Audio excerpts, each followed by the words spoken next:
এবার স্বপ্ন পূরণ হলো পুরো মুসলিম জাতির। কোরআনে বর্ণিত দুটি খাবার খেলে কখনো ক্যান্সার হবে না, প্রমাণ দিল আজকের আধুনিক বিজ্ঞান।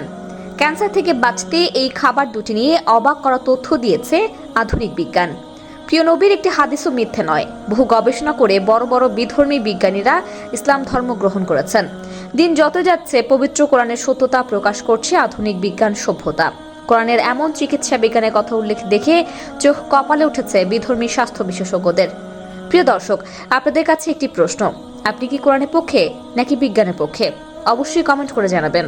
ভিডিওটি সম্পূর্ণ দেখবেন এবং কোরআনের সত্যতা শেয়ার করে দিবেন সকলের মাঝে। কোরআনে বর্ণিত এই দুটি খাবার যদি মানুষ খেতে পারে তার কোনোদিন ক্যান্সার হবে না। এর আগেও ফ্রান্সের একদল সায়েন্টিস্ট বড়ই পাতা দিয়ে মৃত মুসলিম মানুষদেরকে গোসল করানো হয় তারও প্রমাণ করেছে। হযরত মুহাম্মদ সাল্লাল্লাহু আলাইহি ওয়াসাল্লাম বলেছেন, দুটি খাবার যদি আমার উম্মতেরা প্রতিনিয়ত খায় এবং তার যত জটিল রোগী হোক না কেন সেখান থেকে আল্লাহ তাআলা তাকে হেফাজত করবে। বিশ্বনবীর হাদিস সুনানে ইবনে মাজাহ 3448 নম্বর হাদিসে বলা হয়েছে, কোনো ব্যক্তি যদি প্রতিনিয়ত কালো জিরা খায়, ক্যান্সার তো পরের কথা, মৃত্যু ছাড়া সকল রোগের উপকার হবে। যে ব্যক্তির খাদ্য তালিকায় কালো জিরা থাকবে তার শরীরের সকল ধরনের জটিল রোগ, কঠিন রোগের সেলগুলো ধ্বংস হয়ে যাবে। শুধু তাই নয়, হাদিসের এই কথার সাথে আধুনিক বিজ্ঞান সত্যতার প্রমাণ উল্লেখ করেছে।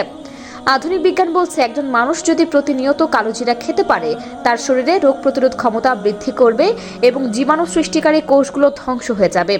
2 নম্বর খাবারটি হলো মধু। এই মধু সম্পর্কে শুনলে আপনারা আশ্চর্য হয়ে যাবেন। 1 কেজি মধু তৈরি করতে 20 লক্ষ ফুলে একটি মৌমাছি ভ্রমণ করে। সুবহানাল্লাহ। আমরা অনেক সময় মনে করি মৌমাছি ফুলে গিয়ে মধু খায়। মূলত আধুনিক বিজ্ঞান বলছে, একটি মৌমাছি ফুলের উপর বসে ফুলের পানি শোষণ করে এবং সেটি যখন তার পাকস্থলীতে যায় সেটি মধু হয়ে বের হয়। আল্লাহর সৃষ্টির অন্যতম এক উদাহরণ হলো এই মৌমাছি। কোনো ব্যক্তি যদি প্রতিদিন কমপক্ষে 2 চামচ মধু খেতে পারে সে অনেক রোগ থেকে হেফাজত থাকতে পারবে। আধুনিক বিজ্ঞান বলছে, মধু খেলে মানুষের শরীরে স্ট্রং থাকে এবং শরীরে লাবণ্যতাও ফিরে আসে। কোনো ব্যক্তি যদি 1 গ্লাস গরম পানির মধ্যে 2 চামচ মধু গলিয়ে খেতে পারে সে অনেক উপকার পাবে। শুধু তাই নয়, মধু এবং কালো জিরা যদি একসাথে মিক্স করে খান তাহলে আরও উপকার পাবেন। রোগ প্রতিরোধ ক্ষমতাকে আরও শক্তিশালী করে কালো জিরা।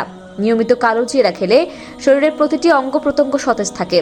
যে কোনো জীবাণুর বিরুদ্ধে প্রতিরোধ করে তুলতে দেহকে প্রস্তুত করে তোলে এবং সার্বিকভাবে স্বাস্থ্যের উন্নতি করে। কালো জিরা আমাদের দেহের রোগ প্রতিরোধ ক্ষমতা বৃদ্ধি করে। নিয়মিত পেট খারাপের সমস্যা থাকলে কালো জিরা সামান্য ভেজে গুঁড়ো করে 500 মিলিগ্রাম হারে 7 থেকে 8 চা চামচ দুধে মিশিয়ে সকালে ও বিকেলে 7 দিন ধরে খেয়ে উল্লেখযোগ্য ফল পাওয়া যায়। তাই সকালে কালো জিরার সঙ্গে মধু মিশিয়ে খেতে পারেন।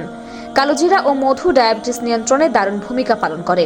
কালো জিরা ডায়াবেটিস আক্রান্ত রোগীদের রক্তে গ্লুকোজ কমিয়ে দেয়, ফলে ডায়াবেটিস নিয়ন্ত্রণে থাকে। বাতের ব্যথায় আরাম পেতে ব্যথার জায়গা ভালো করে ধুয়ে পরিষ্কার করে কালো জিরার তেল মালিশ করুন। তা দর্শক, আজ এই পর্যন্তই। আবার আসবো নতুন নতুন সব তথ্য নিয়ে। সে পর্যন্ত সবাই ভালো থাকুন, সুস্থ থাকুন। এতক্ষণ 24 ঘন্টা নিউজের সাথে থাকার জন্য আপনাকে ধন্যবাদ।